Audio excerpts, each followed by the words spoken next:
out of power. They don't hear what we're talking about, and they are desperately seeking someplace where they can pick up donations, simple things like undergarments, toiletries, and things like that. So we, as we speak, are reaching out to the elected leaders, trying to get a sense as to if there is some centralized plan here in the private sector, in the nonprofit sector, to sort of organize some of these efforts, because there are so many New Yorkers out there who are really just dying to share, dying to help.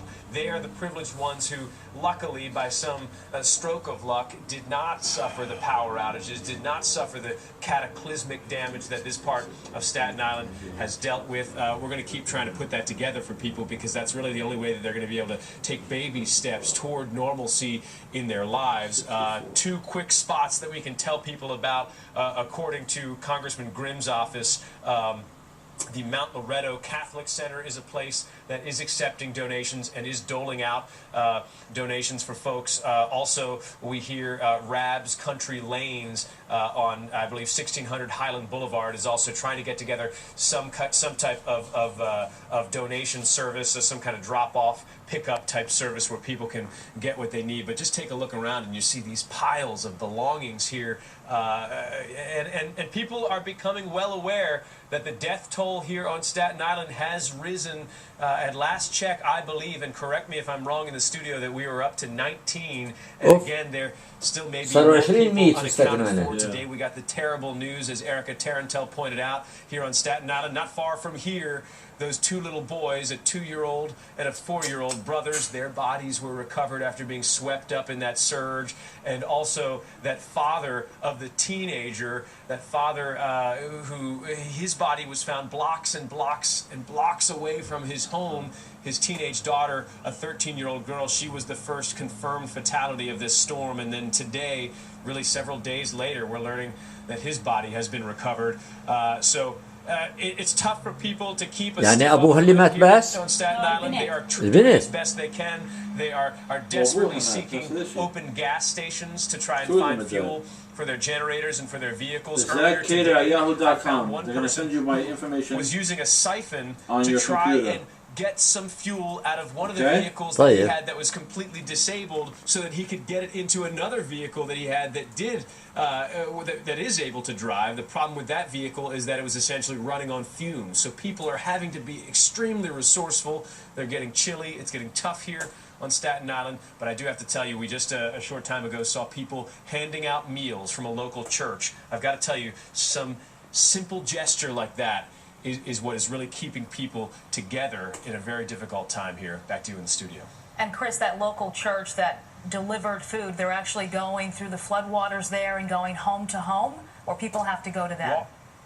Walking right through these floodwaters here. They've got boots on. They've got hot food. It's a scene, and I keep saying this, it's a scene, we happen to be on Colony here in Midland Beach, but I've got to believe that this is a scene playing out all over, that those who have are looking for ways to give. You cannot look at these pictures, you cannot look at the devastation without at least thinking to yourself, hey, what time do I have to spare? What items do I have to spare? What cash do I have to spare? What advice do I have to spare? I mean, that is what people are looking for. Hey, where can I find a gas station that's open? Hey, where can I find a drugstore where I might be able to get, one of those prepaid cell phones so that I can try and talk, because I don't have any place to charge a cell phone, or right now my service is out. I mean, tons of people just need information. Information is a currency right now on Staten Island that we take for granted when we have power, but they're certainly not taking it for granted here. People in survival mode there in Staten Island. Chris, thank you for that report. We want to get an update now on the power outage situation in Connecticut. Staten Island was built in 1964. Frank Pyro on the phone with us right now. Frank, what can you tell us? Before. Why? They asked you what year your building was restored. The government asked me when your building of our was. customers since the storm first hit on Monday.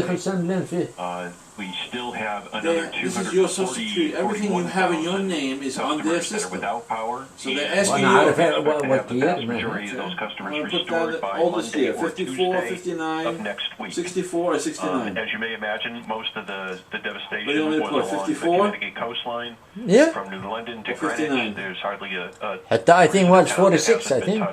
بعملها بتعرف. by this storm. I'm Are there 54, any the oldest communities you in know. which you That's the oldest foresee one there.